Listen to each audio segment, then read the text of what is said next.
بے شک سبحان اللہ. کیوں؟ کیونکہ شیخ محقق شیخ عبدالحق محدث دہلوی رضی اللہ تعالیٰ عنہ وہ ہے کہ علم حدیث کی تبلیغ کے لیے، علم حدیث کی خوشبو کو پھیلانے کے لیے آقائے دو عالم صلی اللہ علیہ وسلم نے انہیں ہندوستان بھیجا تھا. سبحان اللہ. بے شک یہ خواجہ غریب نواز کے کتنے ماننے والے ہیں. چنانچہ شرح خبر الصحابہ کے اندر موجود ہے کہ شیخ محقق شیخ عبدالحق محدث دہلوی رضی اللہ تعالیٰ عنہ جب خواجہ غریب نواز کے روضے پر پہنچتے ہیں تو آپ نے کہا تھا، اے خواجہ غریب نواز، میں نے اپنے علم کو آپ کے چوکھٹ کے باہر چھوڑ آیا ہے، میں یہاں خالی آیا ہوں تاکہ آپ مجھے چاہے جتنا عطا فرمائیں. واہ واہ سبحان اللہ سبحان اللہ. پتا چلا کہ شیخ محقق کا بھی یہ عقیدہ ہے کہ خواجہ غریب نواز قبر میں ہے لیکن یہ مر کر مٹی میں ملے نہیں ہے، ابھی بھی یہ زندہ ہے اور آنے والوں کے حالات کو سمجھتے ہیں، ان کی باتوں کو سمجھتے ہیں اور جو چاہے عطا فرماتے ہیں. بے شک سبحان اللہ. چنانچہ یہ ہے خواجہ غریب نواز کی ذات. اور آپ نے جب تقوی شعاری اور پرہیزگاری اختیار کی تو آپ پر دنیا کے راز کس طرح واہ ہو گئے، کس طرح کھل گئے، ذرا آپ اس کا بھی اندازہ کرتے چلو. میں نے کہا ہے کہ رب فرماتا ہے جب کوئی میرا پیارا بنتا ہے تو میں اس کے دیکھنے کی طاقت بنتا ہوں جس سے وہ دیکھتا ہے. چنانچہ آؤ اس کی نظیر میں پیش کروں. حضرت خواجہ غریب نواز خود مسالک السالکین کے اندر موجود ہے کہ حضرت خواجہ غریب نواز بیان فرماتے ہیں کہ میرا ایک پیر بھائی کیا تھا، پیر بھائی یعنی جن سے میں مرید ہوں، حضرت عثمان ہارونی رحمت اللہ تعالی علیہ، انہی سے وہ بھی مرید. کہتے ہیں کہ اس کا انتقال ہو گیا. جب اس کا انتقال ہو گیا تو پیر بھائی ہونے کے ناطے میں پہنچ گیا. میں گیا، میں جنازہ پڑھی، ان کو دفنایا گیا، لوگ چلے گئے، میں بیٹھا رہا کہ میرا پیر بھائی. آپ بیان فرماتے میں بیٹھا تھا، ابھی گھڑی دو گھڑی ہی گزری تھی کہ میں نے دیکھا کہ عذاب کے فرشتے آ گئے. حضور خواجہ غریب نواز ہیں، آپ فرمانے میں نے دیکھا کہ عذاب کے فرشتے عذاب دینے کے لیے آ گئے. ذرا غور کرو، خواجہ غریب نواز ہیں جو آقائے دو عالم کے غلاموں کے غلام ہیں. آپ کی شان ہے، بیان فرماتے ہیں کہ قبر کے اندر کیا ہو رہا ہے میں نے دیکھ لیا.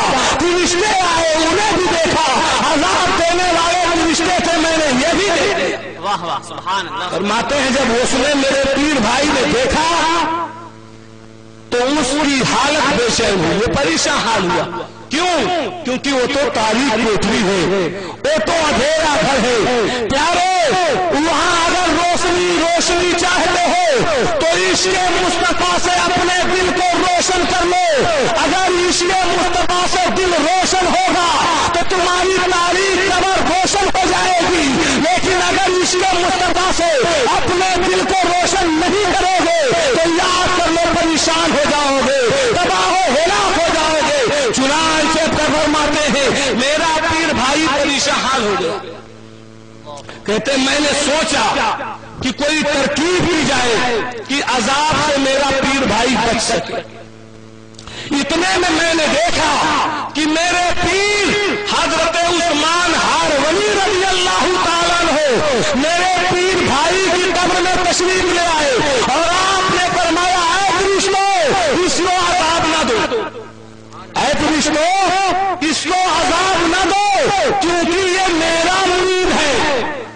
فرشتوں نے کہا حضرت کہ آپ کا مرید تو ہے لیکن یہ آپ کے خلاف کام کرتا تھا، آپ کے بتائے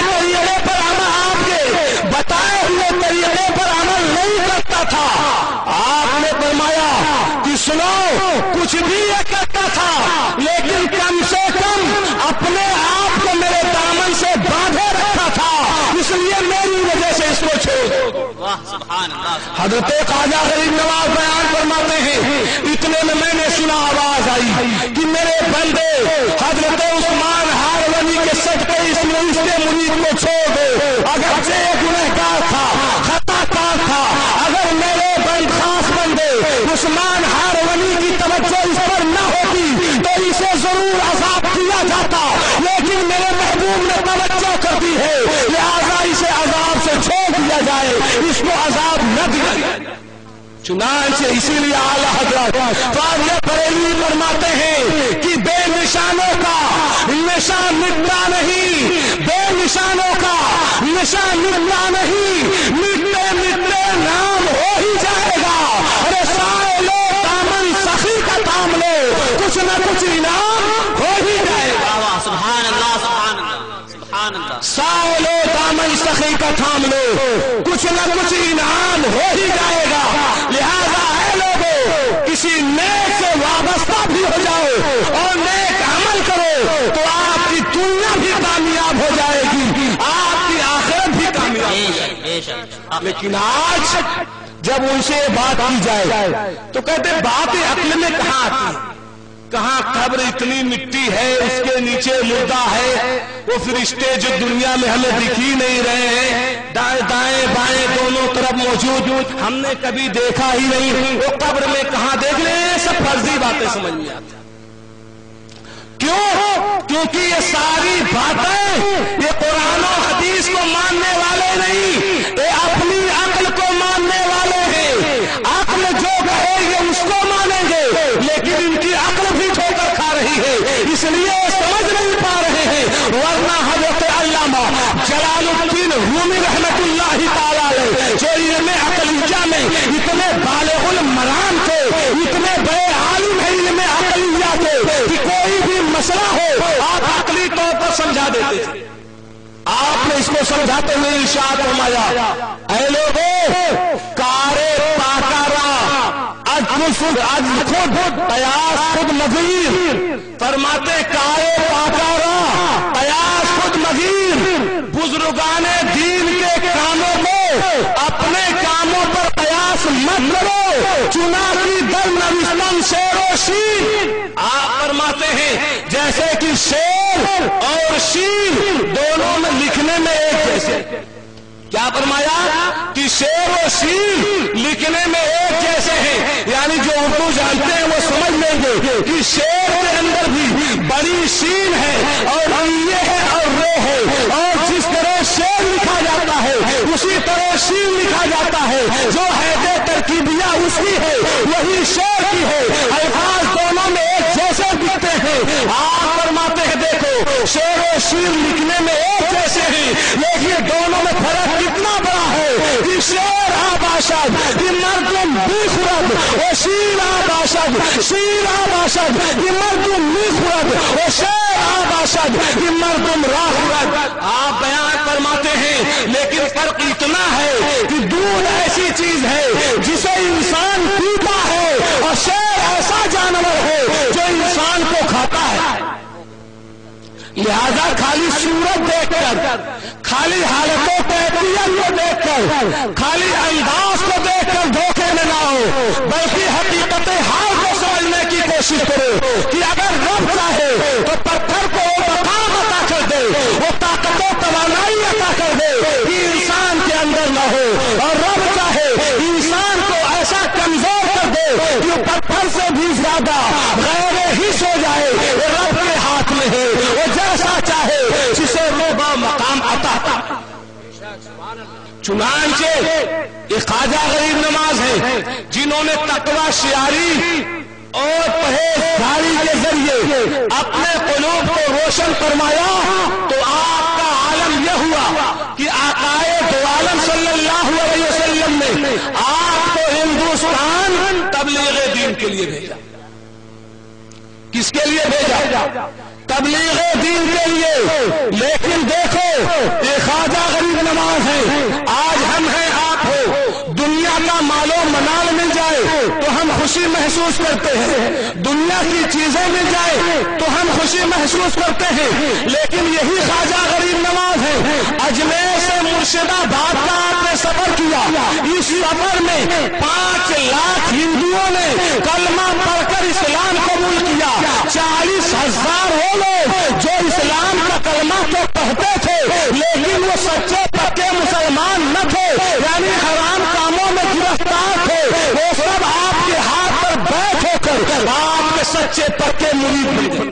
سبحان اللہ سبحان اللہ. آپ کا چہرہ خوشی سے تمتمانے لگا. جب آپ گھر آئے تو آپ بالکل خوش تھے.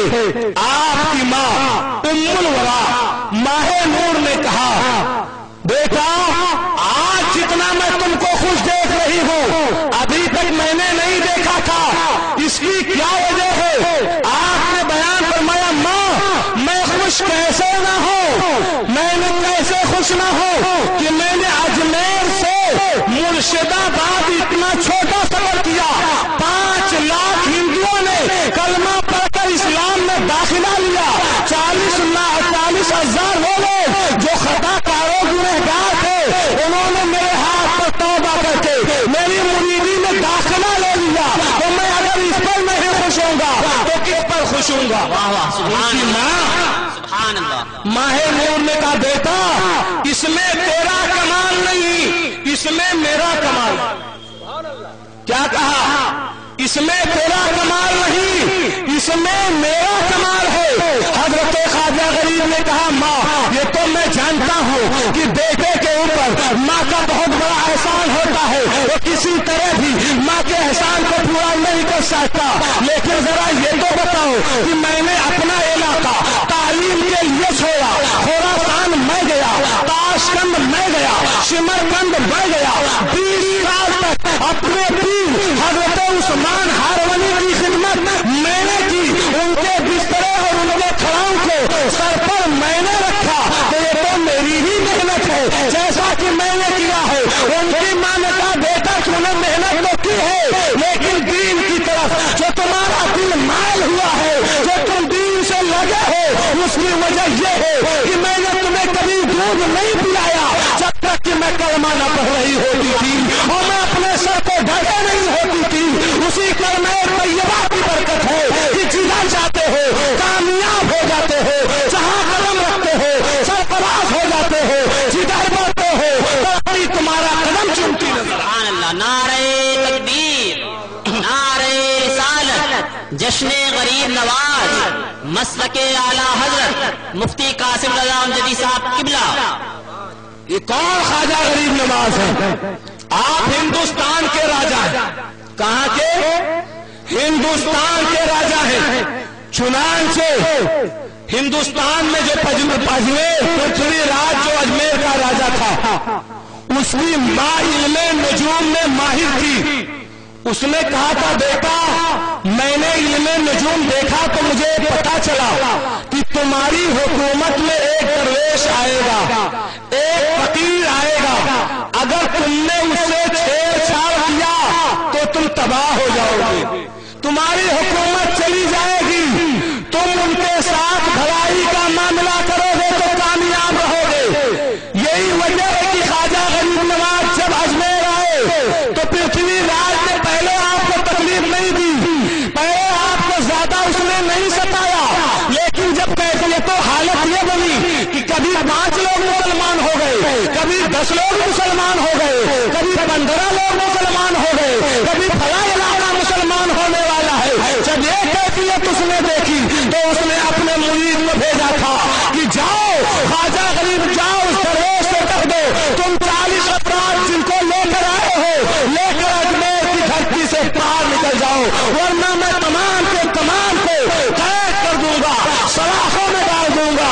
چنانچہ جب وہ اس کا ہاتھ, اس کا سفیر حضرت خواجہ غریب نواز تک پہنچا اور جا کر یہ فرمان سنایا تو خواجہ غریب نواز نے فرمایا کہ میں نے پرتھوی راج کو گرفتار کر دیا.